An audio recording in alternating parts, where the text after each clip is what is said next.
Hello guys, welcome to my channel. तो IDBI executive का दोस्तों एग्ज़ाम ओवर हो चुका है यहाँ पर, और बहुत सारे लोग यहाँ पर कमेंट कर रहे थे कि क्या एक्सपेक्टेड कट ऑफ रहेगी, कितने गुड अटैम्प्ट्स हमारे मान सकते हैं हम अपने, और जो है क्या यहाँ पर एवरेज अटैम्प्ट लोगों के रहे हैं, तो उसके रिगार्डिंग एक वीडियो बनाइए। तो वही सारी चीज़ें इस वीडियो में हम दोस्तों डिस्कस करने जा रहे हैं। और वीडियो शुरू करने से पहले दोस्तों मैं आपको बताना चाहूँगा, यदि आप चैनल पर नए हैं तो प्लीज़ चैनल को सब्सक्राइब कर लें और बेल आइकन को भी प्रेस कर लें, ताकि आने वाली सभी वीडियोज़ की नोटिफिकेशन आपको मिल सकें। और इससे पहले दोस्तों मैंने आईडीबीआई जो पीजीडीबीए वाला डिप्लोमा का जो कोर्स होता है, उसके लिए भी जो एग्ज़ाम हुआ था, उसकी भी वीडियो दोस्तों कट ऑफ के लिए बनाई थी। अगर आपने वो वाली वीडियो नहीं देखी है तो उसको भी ज़रूर देखिएगा, उसका लिंक मैं आपको डिस्क्रिप्शन में दोस्तों दे दूँगा यहाँ पर। तो चलिए दोस्तों शुरू करते हैं। क्या यहाँ पर चीज़ें रहेंगी कंसिडर करने वाली, जिनको हम कंसिडर करके एक्सपेक्टेड कट ऑफ का थोड़ा आइडिया लगा सकते हैं। देखिए, बिल्कुल एग्जैक्ट तो कोई भी नहीं बता पाएगा कि कितनी कट ऑफ जाएगी, क्योंकि जब आप लोग एग्ज़ाम देते हैं तो वहाँ पर जो है दोस्तों काफ़ी सारी चीज़ें होती हैं। एग्ज़ाम प्रेशर होता है, और एग्ज़ाम का लेवल होता है, ठीक है, नंबर ऑफ़ वैकेंसीज़ होती हैं, कम, और जो कंपटीशन होता है वो होता है। तो ये सारी चीज़ें हैं दोस्तों कहीं ना कहीं जो मैटर करती हैं, लेकिन सभी को हम एक एक करके देखेंगे और फिर उसके बाद जो है अंदाज़ा यहाँ पर लगाने की कोशिश करेंगे। तो अगर मैं बात करूँ दोस्तों, सबसे पहले गुड अटैम्प्ट्स की, यहाँ पर जो काफ़ी सारे लोगों के यहाँ पर रहे हैं जिन्होंने कमेंट्स में लिखा, और अलग अलग चैनल्स पर मैंने जाके कमेंट सेक्शन में यहाँ पर पढ़े, क्योंकि एनालिसिस करने के लिए दोस्तों ये चाहिए, क्योंकि मैंने एग्ज़ाम दिया नहीं है, तो मुझे एग्जैक्टली कैसे पता लगेगा कि क्या यहाँ पर लेवल रहा है। तो आप ही लोगों से जो भी कमेंट्स थे, उन्हीं कमेंट्स के आधार पर मैंने यहाँ पर जो है ये थोड़ी एक्सपेक्टेड जो गुड अटैम्प्ट्स लोगों के रहे हैं, या फिर एवरेज अटैम्प्ट आप मान सकते हैं। एवरेज अटैम्प्ट को ही गुड अटैम्प्ट माना जाता है, क्योंकि जितने लोगों की मैक्सिमम यहाँ पर सेम नंबर ऑफ अटैम्प्ट रहेंगे, उसी के आसपास कहीं ना कहीं कट ऑफ दोस्तों लाई करती है। तो अगर हम बात करें दोस्तों लॉजिकल रीजनिंग की, तो 50 क्वेश्चन यहाँ पर आए थे। अगर आपने 35 से 40 के आसपास अटैम्प्ट किया है दोस्तों, मैं मार्क्स की बात नहीं कर रहा हूँ यहाँ पर, अगर आपने 35 से 40 के आसपास अटैम्प्ट किया है तो आप सेफ साइड में हैं, आराम के साथ आपका सिलेक्शन दोस्तों हो सकता है। और इंग्लिश की अगर मैं बात करूँ दोस्तों, तो इंग्लिश कहीं ना कहीं सभी लोगों के लिए टफ सा रहता है, क्योंकि इसमें जो मैक्सिमम लोग होते हैं वो इंग्लिश में थोड़ा कहीं ना कहीं दोस्तों लैक करते हैं। तो उनके कहीं ना कहीं अटैम्प्ट दोस्तों कम ही रहते हैं। अटैम्प्ट अगर बढ़ाएंगे इंग्लिश में, तो कई बार आपको पता नहीं होता है कि आप सही अटैम्प्ट कर रहे हैं या फिर मतलब तुक्का टाइप आपका लग रहा है कुछ। तो ऐसा दोस्तों नहीं करना होता है एग्ज़ाम में, जो आपको कन्फर्म हो वही आंसर करें, ताकि आपकी एक्यूरेसी मेंटेन रहे थ्रू आउट द एग्ज़ाम।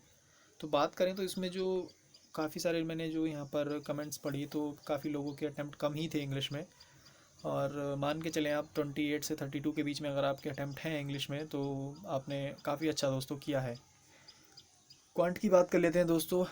काफ़ी टफ होता है रीजनिंग, और क्वांट काफ़ी अच्छे लेवल के दोस्तों यहाँ पर पूछे गए थे, जितने भी लोग यहाँ पर बता रहे हैं।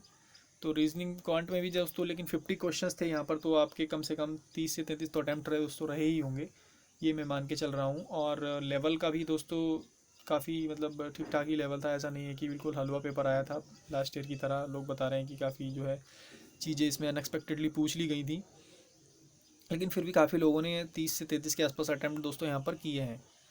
और ओवरऑल अटैम्प्ट की अगर मैं बात करूँ दोस्तों, यहाँ पर अगर आपके अटैम्प्ट 100 प्लस हैं, जनरल कैटेगरी की अगर मैं यहाँ पर बात कर रहा हूँ दोस्तों, यहाँ पर अगर आप जनरल कैटेगरी से हैं और आपके अटैम्प्ट 100 प्लस हैं, तो आप कहीं ना कहीं दोस्तों सेफ साइड में यहाँ पर हैं, और आप मान के चल सकते हैं कि आपका सिलेक्शन दोस्तों यहाँ पर हो सकता है।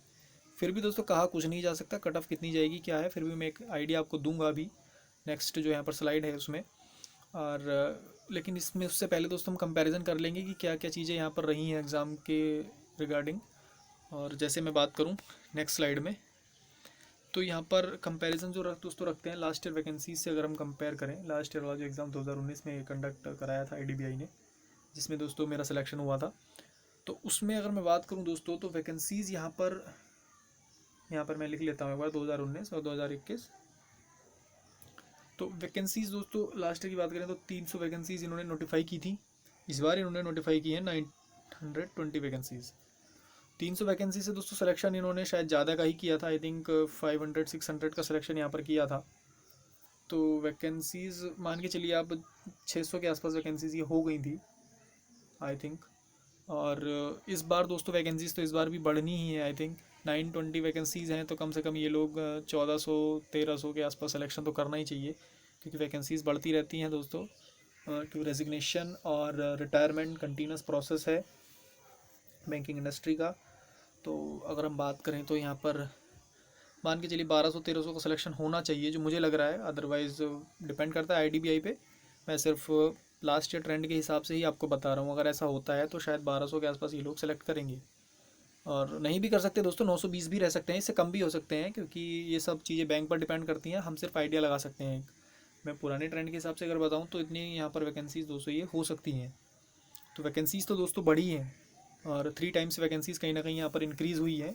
अगर हम नोटिफिकेशन के हिसाब से भी देखें, 300 से अगर आप मान के चलें 920 वैकेंसीज हो गई हैं, तो 3 टाइम्स यहाँ पर वैकेंसीज बढ़ी हैं। और कंपटीशन को अगर हम बात करें यहाँ पर दोस्तों, तो कंपटीशन भी दोस्तों 2 साल में इंक्रीज़ ही होता है। ठीक है, कंपटीशन को आप कभी भी ये नहीं कह सकते कि कम हो रहा है, कंपटीशन हमेशा बढ़ता है। स्टूडेंट्स डेली एलिजिबल हो जाते हैं एग्ज़ाम देने के लिए, तो कहीं ना कहीं नंबर ऑफ़ स्टूडेंट्स दोस्तों जो भी एग्ज़ाम के लिए अपीयर हो रहे हैं वो बढ़ते रहते हैं यहाँ पर। तो कंपटीशन बढ़ा है, वैकेंसीज़ भी बढ़ी हैं, तो ये वाला जो सीन है दोस्तों, फैक्टर है, ये कहीं ना कहीं यहीं पे कैंसिल हो जाता है। तो ओवरऑल एग्ज़ाम का अगर हम बात करें तो पुराने 2019 वाला ही लेवल यहाँ पर रहेगा। लेकिन जो मेन लेवल है एग्ज़ाम का, ठीक है, मेन जो बात करें अगर हम एग्ज़ाम लेवल की, तो एग्ज़ाम लेवल दोस्तों यहाँ पर बढ़ा है, तो उसकी वजह से दोस्तों कट ऑफ यहाँ पर ज़रूर डाउन जाएगी। वैकेंसीज़ बढ़ी हैं, कंपटीशन बढ़ा है, तो ये दोनों चीज़ आपस में यहाँ पर कैंसिल कर दे रही हैं एक दूसरे को। लेकिन एग्ज़ाम लेवल की अगर हम बात करें दोस्तों, तो वो कहीं ना कहीं यहाँ पर इंक्रीज़ हुआ है। और जब भी एग्ज़ाम लेवल यहाँ पर बढ़ता है, टफ थोड़ा सा एग्ज़ाम रहता है, तो कट ऑफ कहीं ना कहीं डाउन जाती है दोस्तों। तो लास्ट ईयर कट ऑफ अगर गई थी 103 के आसपास, मान के चलिए, तो इससे तो कम ही जाएगी जनरल की कट ऑफ। तो 103 के आसपास अगर लास्ट ईयर गई थी, तो इससे तो कम ही रहने वाली है, क्योंकि यहाँ पर लेवल एग्ज़ाम का बढ़ा है, वैकेंसीज़ इंक्रीज़ हुई हैं, कंपटीशन बढ़ा है, तो वैकेंसीज़ भी तो इंक्रीज़ हुई हैं दोस्तों, 3 टाइम्स वो भी। तो उससे इतना फ़र्क नहीं पड़ेगा, लेकिन एग्ज़ाम लेवल से ज़रूर यहाँ पर फ़र्क पड़ने वाला है।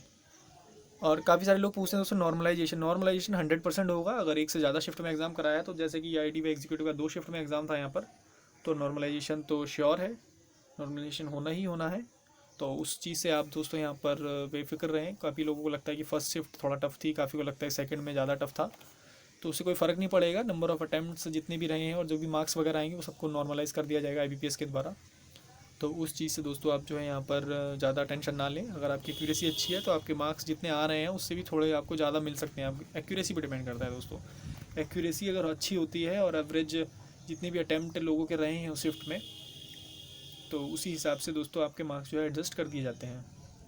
नेक्स्ट अगर मैं बात करूँ दोस्तों, क्या यहाँ पर रह सकती है कट ऑफ की उम्मीद। सेक्शनल कट ऑफ भी दोस्तों यहाँ पर है, काफ़ी लोग पूछते हैं सेक्शनल है या नहीं है। तो सेक्शनल कट ऑफ दोस्तों IDBI का जो मतलब PGDBA वाला कोर्स था उसमें भी था, वो मैं उसमें बताना भूल गया था। तो सेक्शनल कट ऑफ उसमें भी है, और सेक्शनल कट ऑफ दोस्तों आपका एग्जीक्यूटिव में भी है। काफ़ी लोग पूछते हैं कि मैं मैथ्स में पूरे करके आ गया, इंग्लिश में मैंने नहीं किया, तो मैं पास हो जाऊँगा क्या? नहीं। कैसे पास हो जाओगे दोस्तों? अगर आपने सेक्शनल ही नहीं निकाल पा रहे हो किसी एक सब्जेक्ट का, तो आप कैसे पास हो जाओगे एग्ज़ाम में?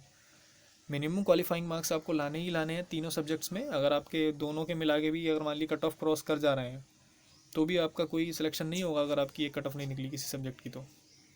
तो वो सारी चीज़ें दोस्तों फालतू की बातें होती हैं। मैंने पहले ही बता दिया था कि सेक्शनल कट ऑफ यहाँ पर रहने वाली है। जैसे ही नोटिफिकेशन वगैरह आया था उसी टाइम मैंने डिस्कस करके बताया था कि सेक्शनल कट ऑफ दोनों में रहेगा। उसके बाद भी अगर दोस्तों आपने नहीं सुना होगा तो फिर इसमें मैं कुछ नहीं कह सकता हूँ। अब बात कर लेते हैं दोस्तों कट ऑफ जो यहाँ पर रहने वाली है। लॉजिकल रीजनिंग की अगर मैं बात करूँ दोस्तों, जो सेक्शनल यहाँ पर रह सकती है 12 से 14 के आसपास दोस्तों सेक्शनल यहाँ पर रह सकती है। और क्योंकि रीजनिंग एक ऐसा सब्जेक्ट है जहाँ पर काफ़ी सारे लोग जो है दोस्तों यहाँ पर स्ट्रॉन्ग ही होता है उन सब लोगों का सब्जेक्ट। तो रीजनिंग ही सबसे मेन सब्जेक्ट होता है मैक्सिमम लोगों का। तो कट ऑफ थोड़ी सी इसकी ज़्यादा रहती है क्योंकि इसमें लोग अच्छा स्कोर कर पाते हैं। तो 12 से 14 मान सकते हैं, 15 भी मान सकते हैं, मैं कह सकता हूँ। ये सिर्फ एक्सपेक्टेड है, इससे ज़्यादा भी हो सकती है, कम भी हो सकती है। मैं जो रेंज बता रहा हूँ अपने एक्सपीरियंस से, लोगों की कमेंट्स के थ्रू और सारी चीज़ें देख कर ही दोस्तों मैं ये बता रहा हूँ। बाकी कुछ भी हो सकता है, डिपेंड करता है कि एक्चुअल अटैम्प्ट क्या रहा है लोगों का उस पर। इंग्लिश की दोस्तों अगर मैं बात करूँ तो कहीं ना कहीं यहाँ पर 8 से 10 के आसपास रह सकता है, क्योंकि इंग्लिश एक ऐसा फैक्टर है जो सभी लोगों का, मैक्सिमम लोगों का दोस्तों यहाँ पर श्योर नहीं रहता है सब्जेक्ट में। क्या आप टिक कर रहे हैं वो बिल्कुल 100% श्योर है। कुछ ही क्वेश्चन होते हैं जिसमें जैसे ग्रामर वगैरह कोई रूल आपका अच्छा याद है आपको और वो आ गया एग्ज़ाम में, तो उससे रिलेटेड कोई भी क्वेश्चन होगा तो आप आसानी से कर ले जाएंगे। लेकिन कुछ अलग से अगर पूछ लिया जाता है और आपको क्वेश्चन अटैम्प्ट करना है, क्योंकि आपके अटैम्प्ट हैं कम, तो फिर आप दोस्तों क्वेश्चन अटैम्प्ट करेंगे, लेकिन वो अगर सही है या गलत है उस पर आप दोस्तों श्योर नहीं रहते हैं। तो इसलिए इंग्लिश के अटैम्प्ट भी कम रहते हैं और मार्क्स भी इसमें दोस्तों कम ही दोस्तों आते हैं यहाँ पर। तो 8 से 10 के आसपास मान के चलिए आप कट ऑफ दोस्तों इंग्लिश का रह सकता है, जो सेक्शनल कट ऑफ की अगर मैं बात करूँ तो। क्वांट में फिर से मैं बात करूँगा, 50 क्वेश्चंस दोस्तों सभी के हैं, तो 10 से 12 नंबर तो दोस्तों आपके आने ही आने हैं जो सेक्शनल में रहेंगे दोस्तों यहाँ पर मिनिमम। तो मान के चलिए आप 10 के आसपास ही यहाँ पर कट ऑफ जो है क्वांट का भी रह सकता है। ओवरऑल जो यहाँ पर कट ऑफ की मैं बात कर रहा हूँ दोस्तों, मैंने बताया कि अगर आपके 100+ अटैम्प्ट हैं तो आप कंपटीशन में हैं दोस्तों, आपका सिलेक्शन यहाँ पर हो सकता है। आप बिल्कुल निश्चिंत रहें, ज़्यादा टेंशन ना लें। अगर आपकी 110+ है तो आपका 100% हो जाएगा, अगर आपकी एक्यूरेसी अच्छी है। अगर आपने वैसे ही तुक्के लगा दिए हैं तो बात दूसरी है। 110+ अटैम्प्ट पे आपका सिलेक्शन श्योर दोस्तों होना है, 100% मान के चलिए आप। और बस एक्यूरेसी पे आपको जो है यहाँ पर फोकस रखना होगा। अगर एक्यूरेसी अच्छी नहीं है दोस्तों तो फिर कोई भी कुछ भी कहे वो फिर कुछ हो नहीं सकता है दोस्तों। मान के चलिए अगर आपकी 110 या 100 मान लीजिए किसी ने 120 अटैम्प्ट कर दिए हैं, एक्यूरेसी उसकी मान लीजिए 70% ही है, तो फिर क्या फ़ायदा 120 अटैम्प्ट का। समझ रहे हैं ना आप जो मैं कहना चाह रहा हूँ। एक्यूरेसी आपकी अच्छी होनी चाहिए, जो भी क्वेश्चन आपने अटैम्प्ट किया है वो सही हो। 2-4 क्वेश्चन मान लीजिए गलत हो जाते हैं, लेकिन अगर आपके 110+ अटैम्प्ट हैं तो आपका सिलेक्शन 100% दोस्तों मैं मान के चल रहा हूँ कि हो सकता है यहाँ पर। लेकिन 100 के आसपास अगर हैं, क्योंकि 110 से ज़्यादा जितने लोग कितने लोग होते हैं, बहुत कम लोग होते हैं दोस्तों जो मतलब इतने टफ लेवल के एग्ज़ाम में इतना स्कोर कर पाते हैं। 2, 4, 10, 20 लोग होंगे, लेकिन वैकेंसी तो दोस्तों 1000 के आसपास है ना। तो जो कट ऑफ बनेगी वो बाकी के जो लोग हैं 800-900 बचे उनके हिसाब से बनेगी ना। तो एवरेज जो मान के चलिए आप, अगर आपके 100+ स्कोर है, मतलब स्कोर की बात नहीं कर रहा मैं, अटैम्प्ट की बात कर रहा हूँ, 100+ अगर आपके अटैम्प्ट हैं तो बिल्कुल आप कंपटीशन में हैं, आपका सिलेक्शन यहाँ पर हो सकता है। और कट ऑफ की अगर मैं बात करूँ जनरल कैटेगरी की, लास्ट ईयर की 103 गई थी, और इस बार जो दोस्तों जा सकती है, जो मुझे लग रहा है वो कहीं ना कहीं दोस्तों आप मान के चलिए 92 के आसपास दोस्तों आपका कट ऑफ यहाँ पर रह सकता है। ये एक्सपेक्टेड कट ऑफ है, इसके मान के चलिए इससे कम से कम आप मान के चलिएगा ±4 मार्क्स तो मान के ही चलिएगा दोस्तों। आप कहीं ना कहीं प्लस माइनस इसमें हो सकता है, 96, 97 या फिर 87, 88 के आसपास भी जा सकता है। मैं इतना रिस्क बढ़ा नहीं रहा हूँ, लेकिन मान के चलिए इतना ही दोस्तों कट ऑफ आपका जो है यहाँ पर। जनरल कैटेगरी की मैं बात कर रहा हूँ दोस्तों, EWS की बात करूँ, OBC की बात करूँ, SC की बात करूँ, तो आप मान के चलिए 3-3 नंबर 4-4 नंबर आप इसमें कम कर सकते हैं अपने हिसाब से, और आपको अपना कट ऑफ मिल जाएगा अपनी कैटेगरी के हिसाब से। और क्योंकि जो जनरल कैटेगरी है वही मैक्सिमम लेकर चलते हैं, उसी के हिसाब से सब लोग यहाँ पर जो है कट ऑफ का जो कंसिडर किया जाता है वो जनरल कैटेगरी का ही जनरली किया जाता है दोस्तों। तो 92 के आसपास दोस्तों अगर रह सकता है। अगर आपको लग रहा है कि आपका 100+ यहाँ पर अटैम्प्ट हैं और आपका स्कोर कहीं ना कहीं 92 के आसपास आ रहा है, भाई आपको पता होगा ना आपने जितने अटैम्प्ट किए कितने आपके सही हैं, कितने आप में तुक्के लगाए हैं, तो उसके हिसाब से आप देख लीजिए। अगर आपका स्कोर कहीं ना कहीं 92 के आसपास ±4 या 5 आप मान सकते हैं, ठीक है। प्लस माइनस आप यहाँ पर मैंने 4 बताया, चलिए 4 ही मान लीजिए।